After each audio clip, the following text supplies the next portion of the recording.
Thank you. All right, Mike Edwards. That's it. Come to the stage. Thanks. Hi, everyone. Thanks for having me, John. Real quick, I've been a physical therapist for 23 years, and about 2 years ago, I went to a course that changed my life. Prior to this course, I was a standard outpatient orthopedic physical therapist. You guys ever been to a physical therapist? Hopefully it was a great event for you, but I know some of the physical therapy here in Vegas can be a little underwhelming because I provided some of that due to the insurance and all that stuff, but that's a whole nother ball game. But prior to that, I was a sports performance guy and a heavy exercise and maybe a little bit of manual therapy. And then I went to this dissection course led by Antonio and Carla Stecco.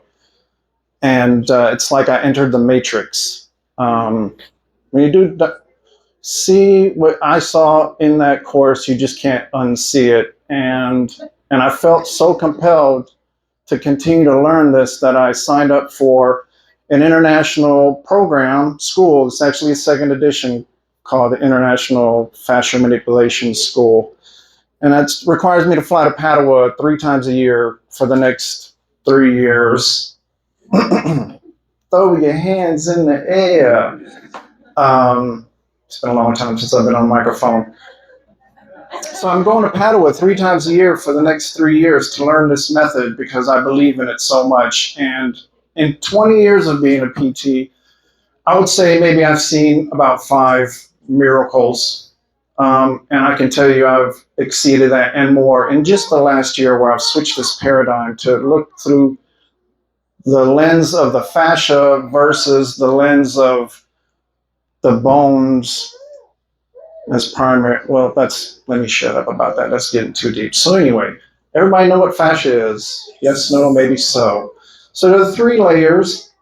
Well, whatever. I don't want to get into the anatomy too much. But anyway, let's talk about the school. So this school is going to teach me in level 1, it's going to teach me all this biomechanical stuff, so musculoskeletal stuff, back pain, neck pain, the stuff that I knew I was going to hammer out. And I knew it would help. But the next level is going to be the viscera, which is going to teach me how your guts can affect your joints, and then how your joints can affect your guts. And in turn, that will help me help you with things like urinary incontinence, irritable bowel, gallbladder, God knows what, because I don't even know the ceiling for this yet.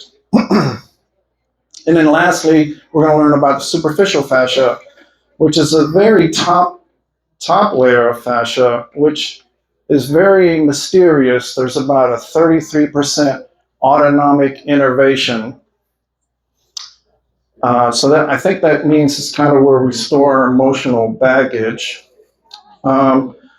Also has a lot to do with the immune system and the lymph vessels. And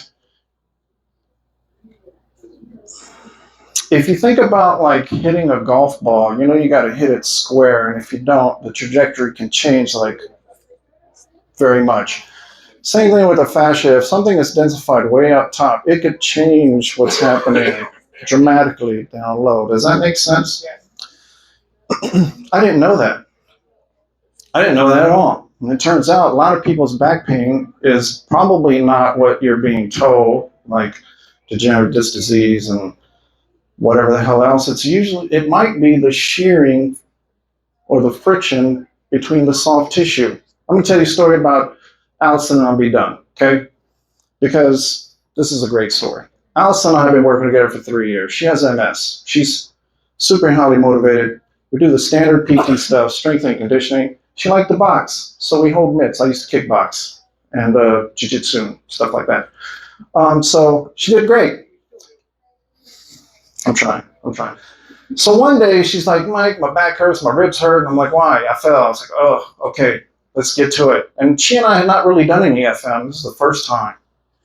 And Allison walks with walking sticks, and she has problems with balance. And like anytime she would try to throw a knee, it was very difficult. She would fall over and stumble.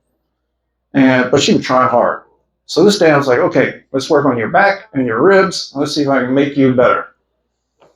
And so I treated a couple points. Didn't really touch her back, to be honest. Here, the one on her foot, and When I say back, I don't mean like here. I mean like up here. I touched her up here. Oh, crap. And then she got off the table, and the first thing she said was, I can feel my feet. And goddamn, I wouldn't do this. I said I wouldn't do this. But to hear that, it's like, whoa, I haven't been able to feel my feet for 11 years. I said, cool.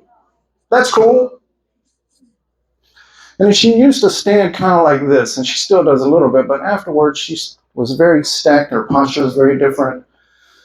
And she did a couple of special tests that exceeded what she'd ever done before by about 300%, which is boring. But the big one is that weekend she went to her 40th high school reunion, and she told me that she left those sticks on the wall and danced all night. So I'm like, what the fuck? How did this happen? Because all I did to her is noogie her in like 5 places, and it changed her life, and it's changed mine. And I'm going to do whatever it takes to let people know about fascia manipulation and the stechos, because they're changing medicine in real time by unraveling the mysteries of this tissue that when I was in PT school, we discarded. There's something cosmic that happens when people touch one another, and there is a special wisdom that lies in that fascia that we don't fully understand, which makes it all that much more interesting. So, thank you for listening. God bless you. Thank you. All right, that was super cool, right? I've actually been to see Mike. It's magical what he does because again, it's minimalistic touching. It's not like he's grinding on you. It's not like he's throwing you around or anything. It's minimalistic, but moving the fascia is just fascinating because it works. So